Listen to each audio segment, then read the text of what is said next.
Hello dear बच्चों, welcome to Cat G online classes. बच्चों, ये सीक्वेंस एंड सीरीज का लेक्चर नंबर 7 है। तो प्रीवियस लेक्चर्स में लेक्चर नंबर 6 में हमारा डिस्कशन हो रहा था जीपी से रिलेटेड, ज्योमेट्रिक प्रोग्रेशन से रिलेटेड। उस पे कई सारे एग्जांपल्स हमने किए थे और कुछ एग्जांपल्स हम करेंगे आज। तो चलिए let us start this lecture with example. कुछ एग्जांपल से स्टार्ट करते हैं। तो आइए एक क्वेश्चन करते हैं छोटा सा। जैसे एग्जांपल के तौर पे बच्चों ये लिखा हुआ है, if the sum of infinite terms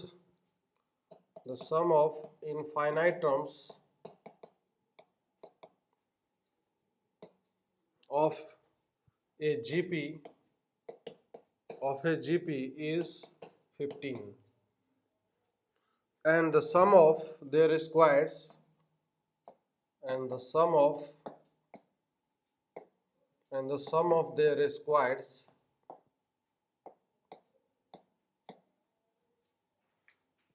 is 45. Find the series.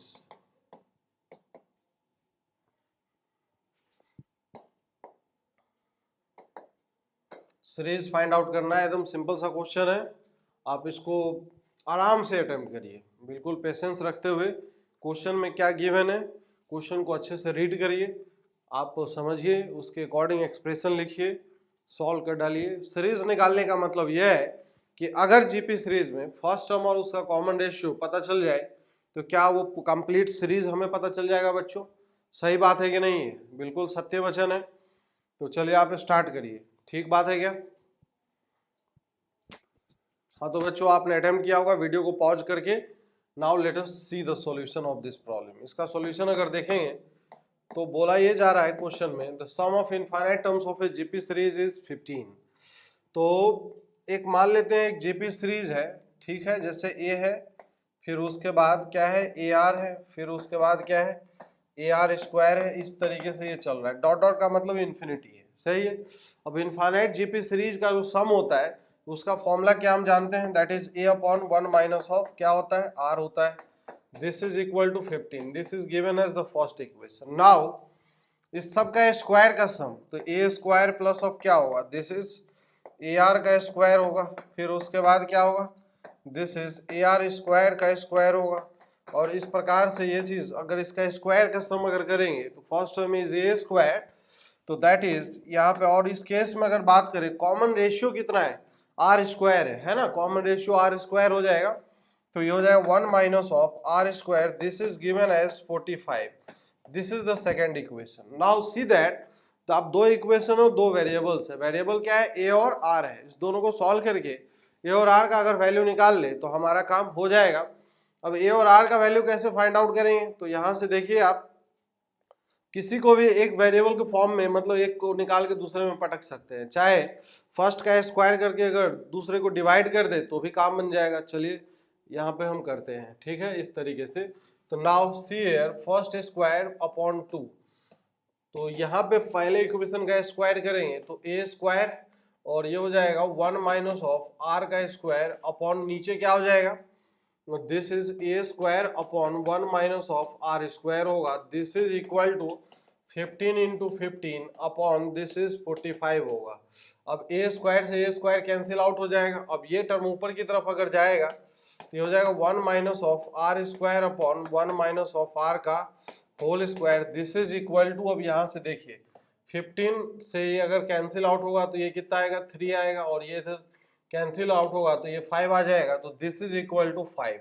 क्या यही इसी टाइप का एक्सप्रेशन बनेगा? अब यहाँ पे भी हम देख सकते हैं कि अगर इसका फैक्टराइजेशन ऊपर कर ले तो ये हो जाएगा 1 minus of r into 1 plus of r upon नीचे हो जाएगा 1 माइनस ऑफ आर का whole square. This is equal to 5। सही बात है। 1 माइनस आर से अब ये कैंसिल आउट हो जाएगा।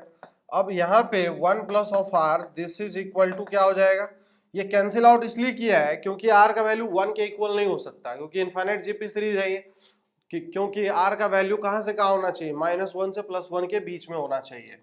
तो this is equal to 5 minus of 5 times of r. इसको अगर उस तरफ ले जाए चाहे इसको अगर इधर ले जाए इसको उधर ले जाए तो ये हो जाएगा this is 6 times of r equal to 5 minus of 1 that is equal to 4।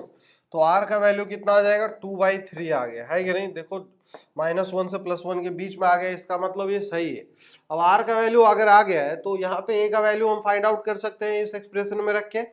तो a equal to 15 times of 1 minus r आएगा। तो a equal to this is 15 times of 1 minus of r, तो this is 15 times 1 minus of 2/3, this is equal to 15 into 1/3। तो a का value कितना होगा 5 हो जाएगा। सही बात है कि नहीं। अब यहाँ पे टर्म्स का अगर बात करें, फर्स्ट टर्म पता चल गया, कॉमन रेशियो पता चल गया, तो सीरीज अगर लिखना हो तो क्या इस सीरीज को हम लिख सकते हैं, बिल्कुल लिख सकते हैं। First term is 5, common ratio is 2/3, इसमें मल्टीप्लाई अगर करते चले तो क्या हो जाएगा, दिस विल बी 10/3, फिर 2/3 से मल्टीप्लाई कर दे तो 20/9 हो जाएगा। इस प्रकार से ये सीरीज मिलता जाएगा। तो अपने पास ये सीरीज निकल के आ गया, कोई इसमें परेशानी जैसी बात नहीं है। नाउ नेक्स्ट प्रॉब्लम की तरफ हम आगे बढ़ते हैं। एक छोटा सा प्रॉब्लम और है,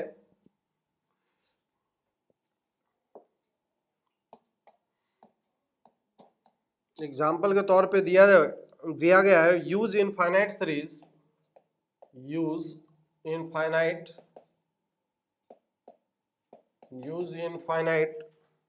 GP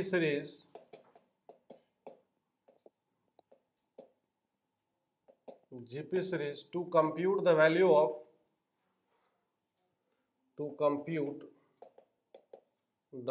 of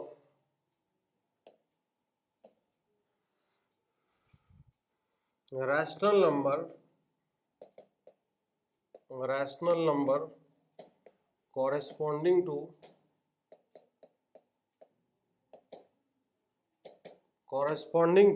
एक डेसिमल फॉर्म में नंबर दिया हुआ है 0.423 और इसके ऊपर बार लगा हुआ है।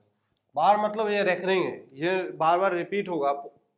0.423 ऐसे करके 0.423 423 423 423 ये कितनी बार जाएगा, इनफाइनाइट टाइम्स जाएगा।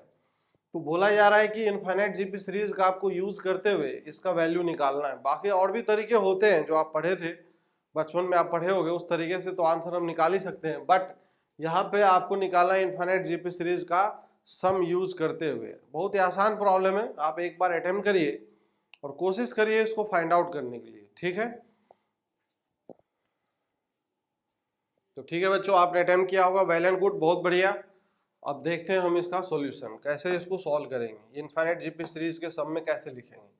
तो इसका सॉल्यूशन अगर देखें तो इसको अगर हम क्या करें, इसको पहले हम एक्सपेंड करके इस नंबर को लिखते हैं। सही बात है, ये जो नंबर जो भी लिखा हुआ है number n equal to this is 0.423 है, तो इसका मतलब ये है 0.423 फिर 423 फिर इसके बाद 423 ऐसे करके ये चलता जा रहा है। तो 423 423 423 देखिए यहाँ पे रिपीट करता हुआ दिखाई दे रहा है। सही बात है कि नहीं। तो इसको अगर हम एक्सपेंड करके अगर लिखेंगे, एक्सपेंड करके अगर लिखें इस फॉर्म में, डेसिमल फॉर्म में, तो क्या हम किस तरीके से लिख सकते हैं, क्या इसको हम 0.423 प्लस 0.000 फिर उसके बाद 423 लिख सकते हैं। फिर उसके बाद अब यहाँ से देखिए दोनों को ऐड करेंगे तो यही मिलेगा। ये फर्स्ट यहाँ पे दो ब्रैकेट्स मिल जाएंगे, एक ये मिलेगा और दूसरा ये मिलेगा, इसलिए 3 जीरो हमने लिखा है। फिर अगली बार हमें कितना जीरो लिखना चाहिए, 0.000 3 जीरो फिर 3 जीरो ऐड कर देते हैं, है ना, 6 जीरो हो जाएगा, फिर 423 और इसी प्रकार से ये चलता जाएगा इनफाइनाइट टर्म्स तक ये चलेगा, है ना। अब यहाँ से अगर देखें तो 0.423 जो है, जैसे यहाँ पे ये इसको अगर डेसिमल फॉर्म में लिखना हो तो इसका मतलब 423 डिवाइडेड बाई 10 का क्यूब हो जाएगा, है ना, 1/1000 हो जाएगा। अब यहाँ से अगर देखें तो ये क्या दिखेगा 423 और यहाँ से फिर 10 की पावर क्या आएगा 6 आएगा, फिर उसके बाद 423 और यहाँ से क्या आएगा दिस इज 10 की पावर 9 आएगा, और ऐसे करके ये इनफाइनाइट तक चलता जाएगा, खत्म नहीं होगा। अब 423 अगर कॉमन ले ले, अगर सारे टर्म्स में से, चाहे अगर हम और भी ज्यादा कॉमन लेना चाहे तो वो भी ले सकते हैं। 423 अपॉन 10 का क्यूब कॉमन ले लेते हैं तो यहाँ से बचेगा 1 प्लस यहाँ पे क्या आएगा 1/10 का cube plus 1 this is what 10 की पावर 6 बचेगा, और ऐसे ये कहाँ तक जाएगा इनफाइनाइट टर्म्स। क्या ये इनफाइनाइट जीपी सीरीज एक दिख रहा है क्या, बिल्कुल दिख रहा है। इसका फर्स्ट टर्म 1 है और कॉमन रेशियो कितना है 1/1000 है। तो इस फॉर्मूले को अगर हम यूज कर ले तो ये हो जाएगा 423 अपॉन दिस इज 1000 और फिर उसके बाद a upon 1 minus of r, तो 1 अपॉन 1 माइनस ऑफ ये क्या हो जाएगा a upon 1 minus of r का वैल्यू कितना है 1/1000 है, तो 1/दिस इज 1000। Is that clear? इसमें कोई समस्या और परेशानी जैसी बात नहीं है। अब यहां से अगर देखें तो दिस इज 1000 माइनस ऑफ 1 कितना आएगा 999 आ जाएगा, और ये 1000 ऊपर जाएगा, 1000 से 1000 कैंसिल आउट हो जाएगा, तो this will be 423 upon this is 999 हो जाएगा। Is that clear? अब यहां से अगर देखा जाए, अब ये जो नंबर्स हैं, ये नंबर्स अगर कुछ कैंसिल आउट हो रहा है तो वेल एंड गुड, नहीं कैंसिल आउट हो रहा है तो कोई बात नहीं, ठीक है। हाँ बच्चों, अब यहाँ से अगर देखें इसमें अगर कुछ कैंसिलेशन अगर हो रहा हो तो वेल एंड गुड, तो कैंसिलेशन हम देखते हैं कैंसिलेशन क्या हो पाएगा। यहाँ से अगर देखें तो अगर ऊपर नीचे यहाँ पे 999 है, क्या 9 से कैंसिल आउट हो सकता है? ये 3 + 2 5 + 4 9 आ रहा है, और इसका मतलब 9 से ऊपर नीचे क्या हो रहा है कैंसिलेशन हो सकता है।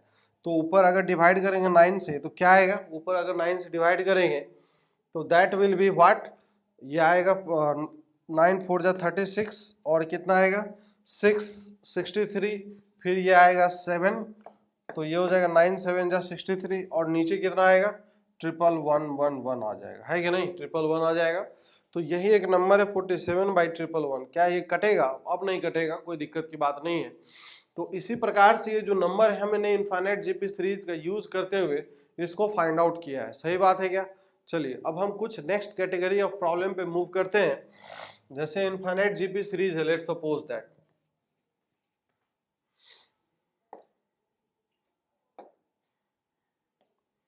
जैसे एज फॉर एग्जांपल पहले आप ये कैलकुलेट करेंगे इस सीरीज का सम कैसे निकालेंगे, find the sum of this series. पहला एग्जांपल ये है, अगला एग्जाम्पल जो होगा इसको फॉलो करेगा। इसीलिए क्या है कि हर एग्जाम्पल को आप सिक्वेंशियल ऑर्डर में जरूर लिखिएगा। तो फर्स्ट वाला जो सीरीज है दिस इज S1, तो S1 इक्वल टू है 1 + 11, फिर उसके बाद है दिस इज 111, फिर उसके बाद है 4 1, ऐसे करके ये चलते जा रहा है कि नहीं। फिर nth टर्म में अगर बात करें तो ये 1 1 1 कितनी बार लिखा है, दिस इज n टाइम्स लिखा है। तो इस सीरीज का अगर हम अपने को सम अगर निकालना है तो क्या इस सीरीज का सम फाइंड आउट कर सकते हैं? कैसे निकालेंगे? तो एक बार आप ट्राई करो, फिर उसके बाद हम देखते हैं कि कैसे होगा ये प्रॉब्लम, किस तरीके से हमें अप्रोच करना है। चलिए आप एक बार इसको अप्रोच करिए, ठीक बात है।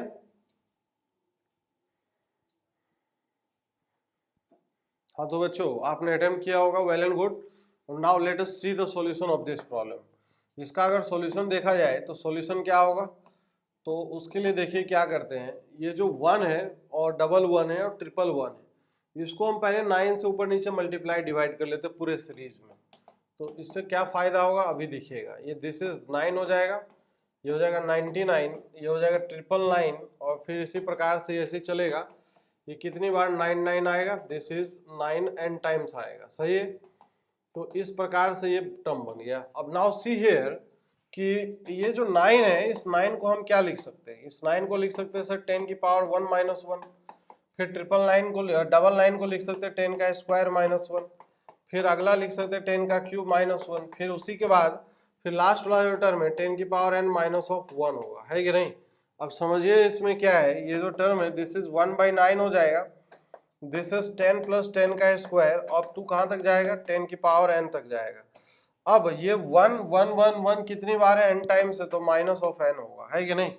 अब ये जो टर्म है ये जो जीपी सीरीज है जिसमें कितने हैं n टर्म्स है, जिसका फर्स्ट टर्म क्या है 10 है, कॉमन रेशियो भी 10 है, तो फॉर्मूला लगा देते हैं। तो 1/9 हो जाएगा, दिस इज 10 × a × r की पावर n, 10 की power n -1 upon this is r -1, और ये हो जाएगा, ये तो हो गया इसका सम, और ये -n इधर ही रहेगा। Is that clear?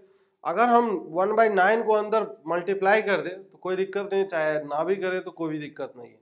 इसको थोड़ा और सिंप्लीफाई कर ले तो ये हमें दिखेगा 1/9 टाइम्स दिस इज 10/9 × 10 की पावर n -1, और ये फिर माइनस टाइम्स ऑफ n। तो यही इसका सम निकल के आएगा। इसको आप जिस फॉर्म में लिखना चाहो उस फॉर्म में लिख लो, कोई इसमें समस्या और परेशानी जैसी बात नहीं है, ठीक बात है क्या।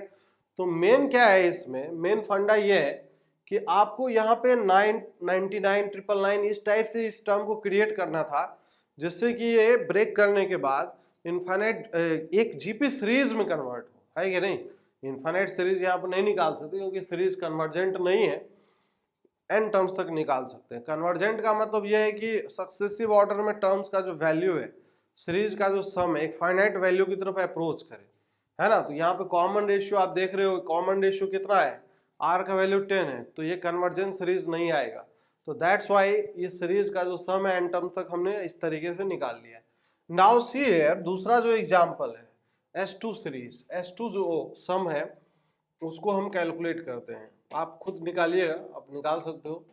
Calculate the sum S2 equal to ये है 7 प्लस 777, फिर उसके बाद है 777, है कि नहीं, 777 है, फिर उसके बाद इस तरीके से ऐसे चल रहा है, ये 777 कितनी बार है ये, this is n times, n times this is. इसका सम अगर निकालना है तो कैसे फाइंड आउट करेंगे, find the sum of this series. इसका सम अगर निकालेंगे तो देखिए आप कैलकुलेट करिए, कोशिश करिए, जो टेक्निक अभी बताया है, जो डिस्कस किया है उसी प्रकार से ये भी होगा, है ना। एक बार वीडियो को पॉज करके आराम से कूल होके अटेम्प्ट करो, आप प्रॉब्लम अटेम्प्ट करो, then you will realise that कि सही बात है कि नहीं। तो यहाँ से अगर बच्चों इसका सॉल्यूशन अगर देखें तो किस प्रकार से होगा इसका सॉल्यूशन वो देखते हैं।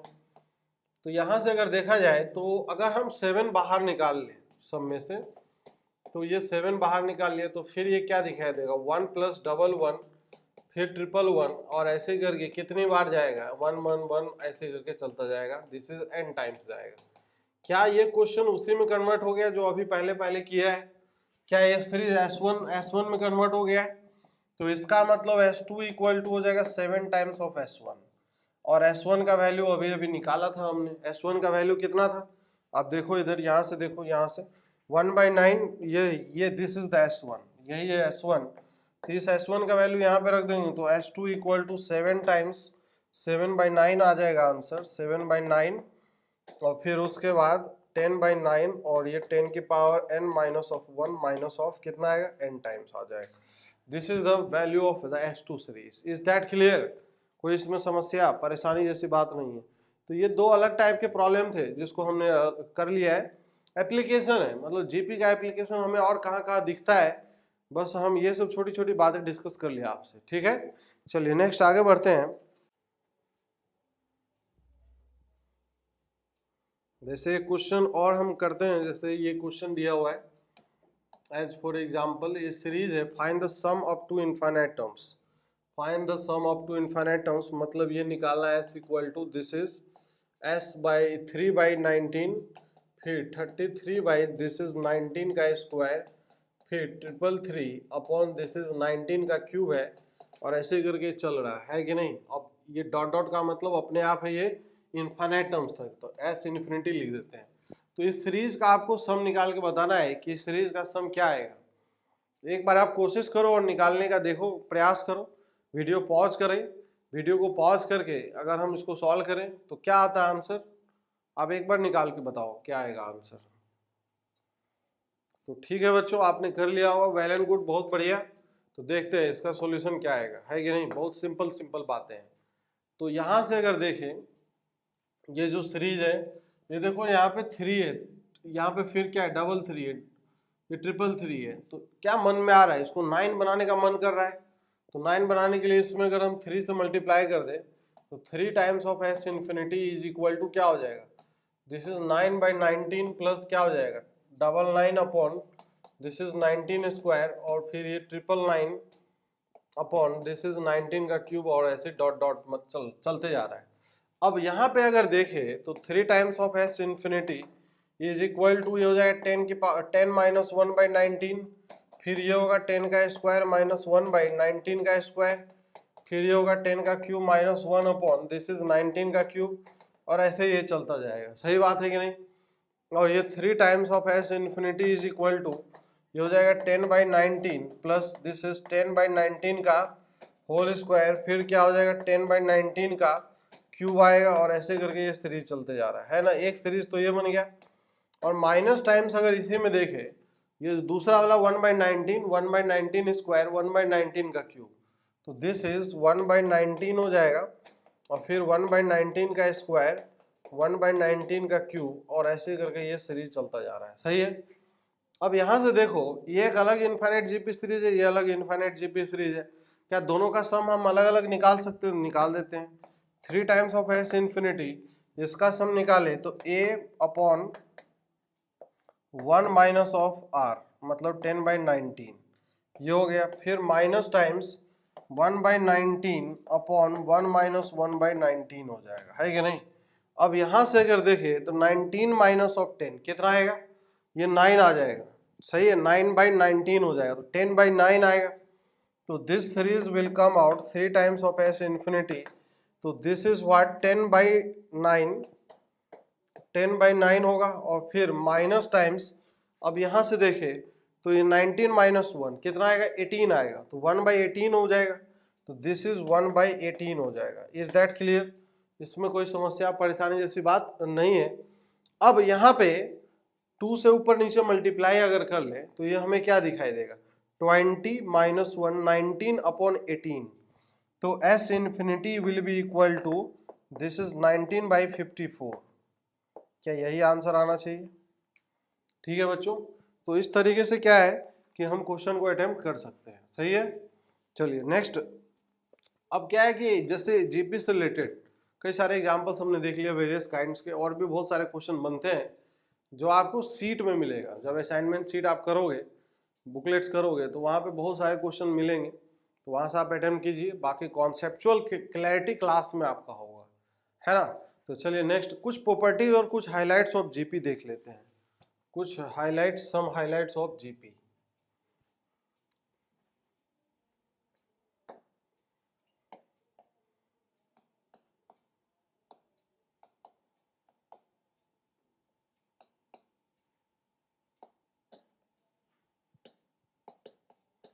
सम हाईलाइट्स ऑफ जीपी। तो पहला चीज एकदम सिंपल बातें करेंगे कि if 3 numbers a, b, c are in GP, अगर ये जीपी में है, 3 नंबर अगर जीपी में है, तो देन क्या होगा? तो then B square equal to A C आएगा, है ना। मिडिल टर्म का square equal to first plus last term. सही बात है ये। देखिए ध्यान से कैसे आएगा निकल के, यहाँ से देखो। अब अगर ये जीपी में है तो रेशियो सेम होना चाहिए, B by A must be equal to C by B होना चाहिए। तो इसका मतलब क्या है? ये this is B square equal to क्या आ जाएगा? ए सी के इक्वल आ जाएगा, है कि नहीं। ये तो हो गया पहला हाईलाइट। दूसरा जो इसमें दूसरी बात क्या है कि आप रिकॉल करो, एपी में क्या होता था? The sum of the terms equidistant from the beginning and end remains always constant and is equal to the sum of first and last term. तो यहाँ पे क्या होगा? The sum of the product of the terms, वही result रहेगा, product of terms में convert हो जाएगा। तो रिजल्ट यहाँ पे ये है, the product of the terms, the product of the terms, the product of the terms equidistant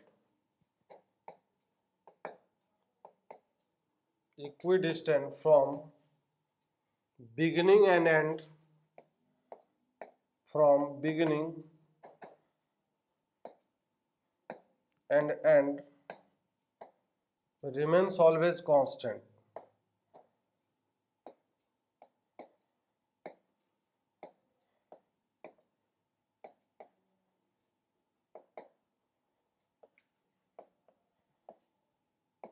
and is equal to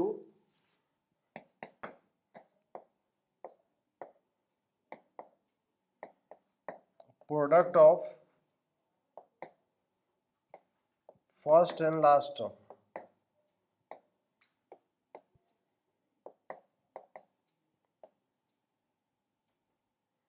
ठीक है। तो आप एक एग्जाम्पल से इस कॉन्सेप्ट को समझ सकते हो। जैसे एक एग्जाम्पल अगर हम दें इसको समझने के लिए, जैसे 2, 4, 8, 16 और 32 ऐसे करके मान लीजिए बहुत सारे टर्म्स हैं, है कि नहीं। बहुत सारे टर्म्स है। अगर मान लो यहाँ पे 64 भी है, तो यहाँ पे आप फर्स्ट टर्म इधर से लो, लास्ट टर्म इधर से लो, दोनों का प्रोडक्ट कितना आया? 64 आया। फिर इसका सेकेंड, शुरुआत से सेकेंड टर्म और लास्ट से सेकेंड टर्म प्रोडक्ट देखो, फिर से कितना आया? 64 ही आया। और मिडिल टर्म अगर बच रहा है तो इसके अंडर रूट के इक्वल हो जाएगा, है कि नहीं। If middle term is there, मतलब नंबर ऑफ टर्म्स अगर ऑड है तो पेयर तो बन नहीं पाएगा, तो एक उसमें मिडिल टर्म होगा, तो मिडिल टर्म का जो वैल्यू होगा that will be under root of a into l, under root first और लास्ट का प्रोडक्ट के अंडर रूट के इक्वल होगा। ठीक बात है क्या? तो यहाँ पे मैं इस चीज को लिख देता हूं कि नोट डाल के, if the number of the terms, if the number of the terms is odd, then middle term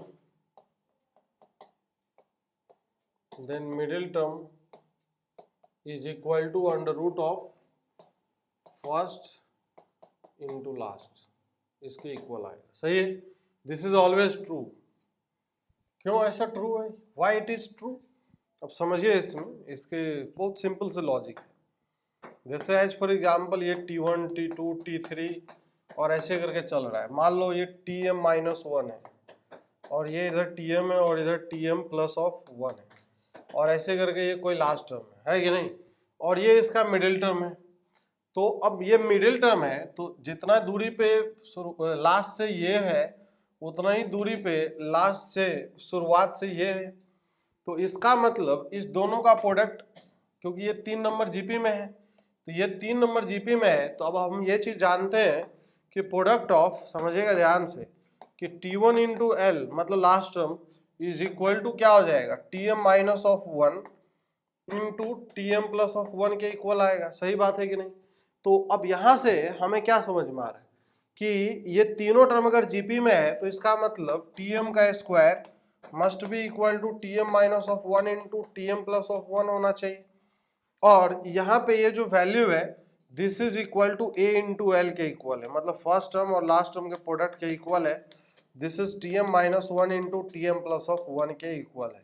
तो यहाँ पे अगर रख देंगे तो Tm स्क्वायर इक्वल टू क्या आ गया, a इंटू एल के इक्वल आ गया, है कि नहीं? इस तरीके से हम इस कॉन्सेप्ट को समझ सकते हैं। आप याद रखिएगा, कई जगह वेरियस प्लेसेस पे ये जो कॉन्सेप्ट अलग अलग रूप में अप्लाई हो सकता है ना।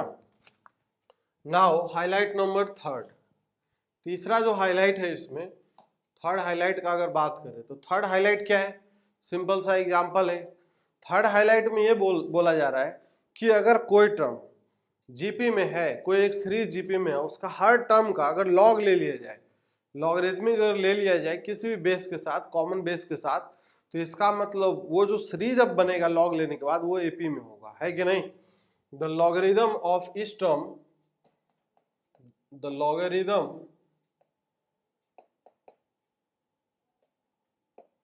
of each term of any GP series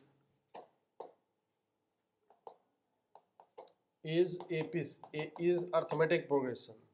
The logarithm of each term of any GP series is arithmetic progression. सही है? तो अगर GP सीरीज को अगर मान लिया जाए GP ज्योमेट्रिक प्रोग्रेशन, अगर फर्स्ट टर्म ये है, फिर उसके बाद AR है, फिर उसके बाद क्या है, दिस इज AR स्क्वायर है, फिर उसके बाद AR क्यूब है, और ऐसे करके AR की पावर n-1 है। इसका अगर लॉग ले ले तो लॉग ले लेंगे तो क्या दिखेगा, ये लॉग ऑफ A, फिर उसके बाद दिस इज लॉग ऑफ क्या होगा, AR, फिर उसके बाद दिस इज लॉग ऑफ क्या होगा, AR स्क्वायर होगा, फिर उसके बाद ऐसे करके टर्म चलता जाएगा, है कि नहीं? फिर ऐसे करके आप इसमें लास्ट टर्म में log of A into R की पावर n-1। अब सबका अगर हम ब्रेकिंग कर दे प्रॉपर्टी लगा के, बेस सेम रखा है, जो भी बेस होगा वो सेम है, लॉग ऑफ A, फिर उसके बाद इसको क्या लिख सकते हैं, log of A plus this is log of R। सही बात है? फिर उसके बाद अगला टर्म क्या होगा, अगला term log of A plus 2 times this is log of R हो जाएगा। सही है? फिर उसी के बाद लास्ट टर्म अगर देखें तो लास्ट टर्म को हम क्या लिख सकते हैं, लॉग ऑफ A फिर n-1 into this is log of R होगा, है कि नहीं? इस प्रकार से this is log of R आएगा। अब देखिए ध्यान से, यहाँ पे जो टर्म्स आए निकल के, अब ये इस तरीके से जो टर्म्स है, अब सब में कॉमन डिफरेंस क्या सेम है कि नहीं? कॉमन डिफरेंस हमें देखना है कि यहाँ से इस दोनों का कॉमन डिफरेंस क्या इक्वल है, मतलब कंसेक्यूटिव टर्म्स के बीच का कॉमन डिफरेंस, इसका कॉमन डिफरेंस कितना आएगा, log ऑफ आर आएगा, इसका देखिए log ए कैंसिल हो जाएगा, 2 times log R minus of log R कितना आएगा, this is also log of R आ गया। उसी प्रकार से जितने भी टर्म्स होंगे सारे लगातार टर्म्स के बीच का डिफरेंस क्या रहेगा, सेम रहेगा। log of r is the common difference of this AP series, मतलब जो कॉमन रेशियो था उसका log ले लेंगे तो वही इसका कॉमन डिफरेंस हो जाएगा जो एपी सीरीज बन रहा है। ठीक बात है क्या? तो ये प्रॉपर्टी भी हमने समझ लिया। ये सब छोटे छोटे बातें हैं, आप इसको याद रखिएगा तो काफी हेल्पफुल है। अच्छा, एक प्रॉपर्टी था एपी में, याद है, एपी में हर टर्म को अगर किसी कांस्टेंट क्वांटिटी से, सेम क्वांटिटी से एडिशन कर दे या सब्सट्रैक्शन कर दे, मल्टीप्लाई कर दे, डिवाइड कर दे, तो रिजल्टिंग सीरीज जो होता है वो एपी में ही रहता है। तो यहाँ पे जीपी में क्या होता है, एडिशन और सब्सट्रैक्शन वाला प्रॉपर्टी तो होल्ड नहीं करेगा, मल्टीप्लिकेशन एंड डिवीजन वाला प्रॉपर्टी होल्ड करेगा। सही है। जैसे चलिए अगला जो है ये प्रॉपर्टी हम हाईलाइट नंबर 4 में यही डिस्कस करते हैं। हाईलाइट नंबर 4, तो this is if each term of any GP series, if each term of any GP series is multiplied or divided by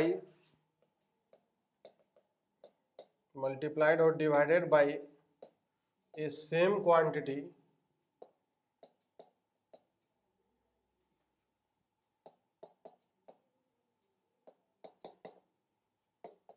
then the resulting series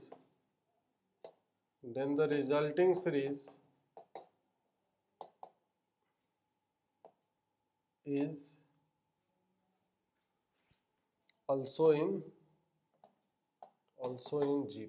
GP में ही रहेगा। Example, इसको अगर समझना हो तो एग्जाम्पल से ऐसे समझिए कि जैसे क्या हम कहना चाह रहे थे कि जैसे मान लीजिए केपी सीरीज है, जीपी सीरीज है, ए आर और ए आर स्क्वायर और इसी प्रकार से ए आर क्यूब ऐसे चल रहा है ना।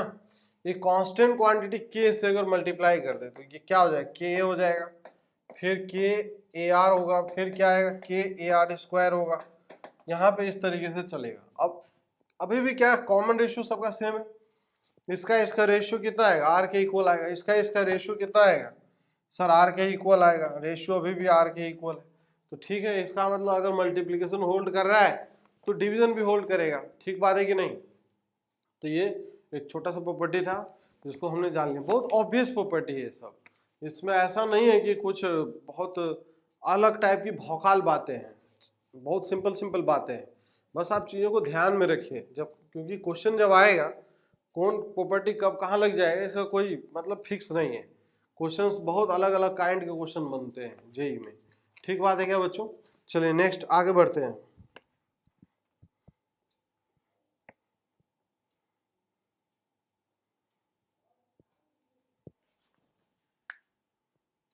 तो बच्चों हाईलाइट नंबर 5 अगर देखें, अगर बात करते हैं कि दो अलग अलग जीपी सीरीज है, दो जीपी सीरीज है, ठीक है, पहला जीपी सीरीज और दूसरा जीपी सीरीज है, दोनों के करस्पॉन्डिंग टर्म्स को अगर आपस में मल्टीप्लाई कर दिया जाए या डिवाइड कर दिया जाए तो रिजल्टिंग सीरीज जो होता है वो भी एक जीपी सीरीज ही होगा, है कि नहीं? तो यहां से अगर बात करते हैं कि इफ द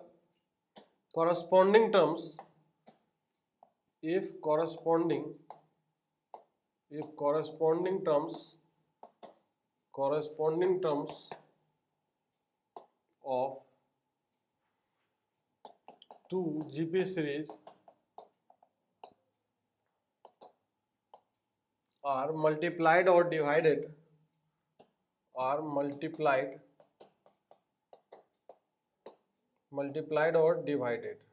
ठीक है, multiplied or divided, then the resulting series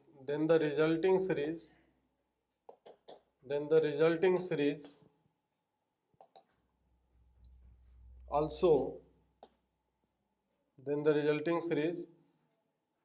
is also in GP। Resulting series क्या होगा, एक जीपी में ही होगा। जैसे एग्जांपल के तौर पे अगर समझे, जैसे क्या है, जैसे एक S1 सीरीज है, जैसे A है, फिर A1, इसका फर्स्ट टर्म A1 है, अगला कॉमन रेशियो R1 अगर मान ले तो A1 R1 होगा, फिर अगला टर्म क्या होगा A1 R1 स्क्वायर होगा, फिर ऐसे करके ये चलता जाएगा। फिर S2 सीरीज अगर मान लेते हैं, A2 है इसका फर्स्ट टर्म, कॉमन रेशियो अगर R2 मान ले तो इसी प्रकार से इसका जो टर्म है A2 इंटू R2 स्क्वायर ऐसे चलता जाएगा। सही है। अब इसके कॉरस्पॉन्डिंग टर्म्स को अगर हम बात करते हैं कि अगर हम डिवाइड कर दें, इसको इससे डिवाइड कर दें या मल्टीप्लाई कर दें, मल्टीप्लाई कर दें पहले, तो ये क्या हो जाएगा, मल्टीप्लाई करेंगे तो A1 इंटू A2, और फिर उसके बाद क्या होगा A1 into A2, this is R1 into R2 होगा। सही है। फिर उसके बाद क्या होगा A1 into A2, this is R1 into R2 का स्क्वायर आएगा, और इसी प्रकार से ये चलता जाएगा। तो क्या ये जो सीरीज है ये भी एक जीपी में दिख रहा होगा, जिसका फर्स्ट टर्म क्या है A1 इंटू A2, मतलब दोनों का प्रोडक्ट, यहाँ पे कॉमन रेशियो भी आपस में प्रोडक्ट में दिख रहा होगा R1 इंटू R2। अगर डिवाइड भी कर दे दोनों को तो A1 बाई A2 होगा, फिर अगला क्या आएगा A1 बाई A2 और इंटू R1 बाई R2 आएगा, फिर अगला क्या आएगा A1 बाई A2 और फिर क्या होगा R1 बाई R2 का स्क्वायर आएगा। तो इसी प्रकार से ये जो टर्म्स हैं ये टर्म चलता जाएगा, है कि नहीं। तो अभी भी क्या है, ये जीपी सीरीज में ही है, ये भी एक जीपी सीरीज ही है। This is also GP series and this is also GP series. सही बात है कि नहीं। तो इस तरीके से क्या है कि हम ये प्रॉपर्टी को समझ लिए कि अगर कोई भी दो जीपी सीरीज रहे, कॉरस्पॉन्डिंग टर्म्स को अगर मल्टीप्लाई कर दें या कॉरस्पॉन्डिंग टर्म्स को अगर हम डिवाइड कर दें, तो जो रिजल्टिंग सीरीज होगा वो भी किस में होगा, जीपी में ही होगा। ठीक बात है क्या। तो बच्चों और भी कई सारी बातें हैं, जैसे जीपी में ज्योमेट्रिक मीन का कॉन्सेप्ट है, तो ज्योमेट्रिक मीन का कॉन्सेप्ट हम अगले नेक्स्ट लेक्चर में डिस्कशन करते हैं। Okay, take care, good bye.